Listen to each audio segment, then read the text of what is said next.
I don't need to do no more. They start losing ambition. And that's what happens. Sometimes we come into these facilities. Sometimes we say, man, I don't need to do no more. I've been through this shit before. I heard this before. I heard this. I don't need to learn no more. I don't need to do no more. Then you become stuck. When you become stuck, you start to display the what? The fuck it.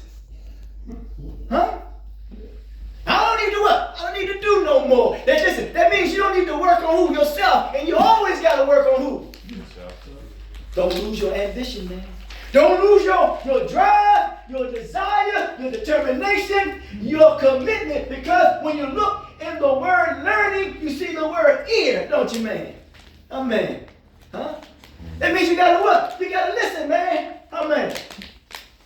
And then if I have fun with this word, then I can look at the word ear, I can look at the word earn, I can look at that, I can put that in there if I'm messing with the word. But then I can take the L out there and put what? Yearning. Amen. What are you yearning for?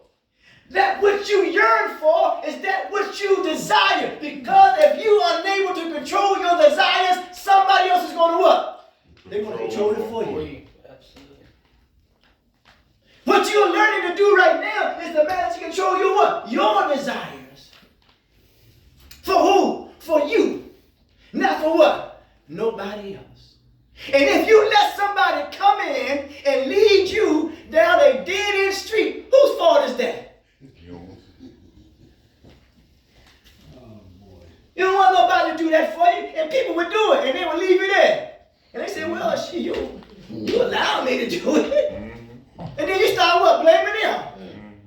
That's how it is when people take advantage of the support system. They start blaming the support system, and the support system will support you. And then, once we have this encouraged for life, we know that we're not encouraged by what? By death.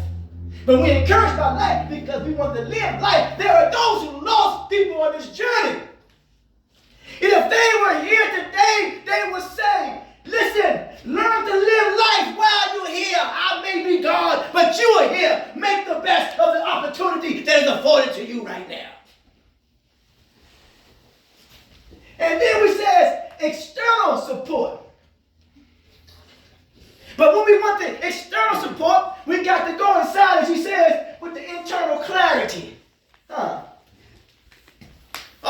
there are those who it says that somebody was in a cave. But yet the cave is your own what? Thinking. Amen. Sometimes people don't want to come outside. They what? They're thinking. Amen. Their thoughts are so what? Limited. Ain't they, man? You got to come out the cave. Why? Because you may be scared of fearing of seeing who you are, who you really are.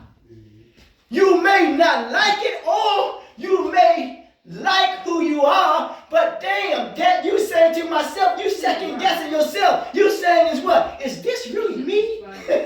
Oh man, you saying is this really me? And it is what? And it is you. Because the best is yet to what? Pay attention, now pay attention. The best is yet to what?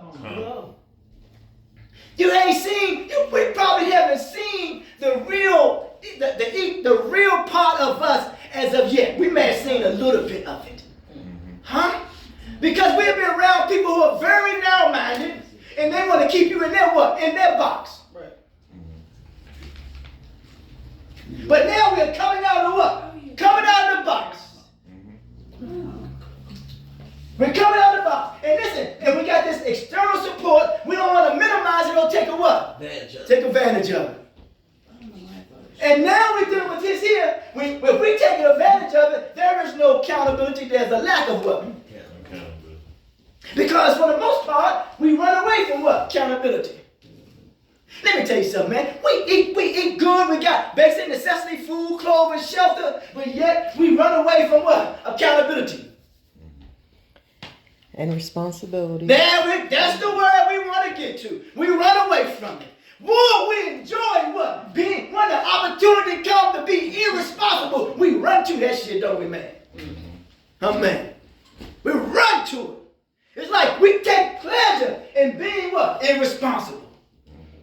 And then we take pleasure in being irresponsible, and then we want somebody to be responsible what? For us. Man, what type of shit is that? Amen. But that's the sickness of it. So now, as we see the foundation and focus And the objective is to establish honesty, commitment, boundaries, and self-awareness. And two, the phase two is transformation and growth unto maturity. And then the objective is promote active what? Change. You're always what? Active in your change. And then you set what? Set goals. And when you're goal setting, and then you learn what? Coping skills. And then when you learn the coping skills, you learn to face your difficulties. Because the more you face the difficulty, the less difficult they what? They become. And we learn that triggers, thoughts, cravings, and actions, and we have to correct shit at the what? At the thought. We understand the three phases of relapse is the emotional, mental, and physical. And now, we also learn we're born in a condition that we have no control of, placed in a situation, surrounded by circumstances, consequently due to some previous activity that has taken place, and we have to realize that circumstances makes us other than ourselves, because our situation overwhelms us, and circumstances what? Surrounds us. Amen. And now, we talked about either the condition is mild, moderate, or what? Or severe. Now we lead into what? Phase 3 now. This is where we at. The continuity, the constant flow. We see the word continuity, we see the word code, we see the word con, and we see the word what? Unity. We talk about a constant flow, a momentum now. Now we got the momentum. And now we got this confidence in ourselves. Oh man. This confidence. And the objective is in that confidence, we encourage to live life. They call it live life on life what? Life terms. That's self-preservation, ain't it, man? Self-preservation. We live a life on life terms. We encourage to live life. We are encouraged by death. We encouraged by what? By life. Huh? And then we look at the external support. But yet in this external support, we got to have some internal clarity. That means we got to go inside who? Ourselves. That's self-reflection and self-introspection. And now we can't know not to take advantage of the support that has been given to us. Because we misuse and what? And abuse. Oh man. And it's all some of you got children, some of you got loved ones. You can tell whoever you care for, don't take advantage of your mother. Don't take advantage of your father. Don't take advantage of your sister. And don't listen, and we not learn to take advantage of this time that has been given to us on this plane of existence. Because all of our presence here and our interactions is very unique. Because when that presence is gone, God damn it, you come to realize that you missed that person, don't you? Huh? Because we took advantage of the uniqueness of this presence that would never come or what? It would never come again. And then we want accountability. And when you have no accountability, that's moral culture decline, and they call it in this system recidivism. That means you keep repeating the same thing what? Over and over. And you know what they call that what? Sanity. And then we got to be careful when it comes to a lack of accountability, because when shit don't go the way that we want to go the way, we become comfortable of being what? Irresponsible. Amen. Now, the lesson on safety first. I gave y'all the paper. Let's go over the paper that you all have. Solid.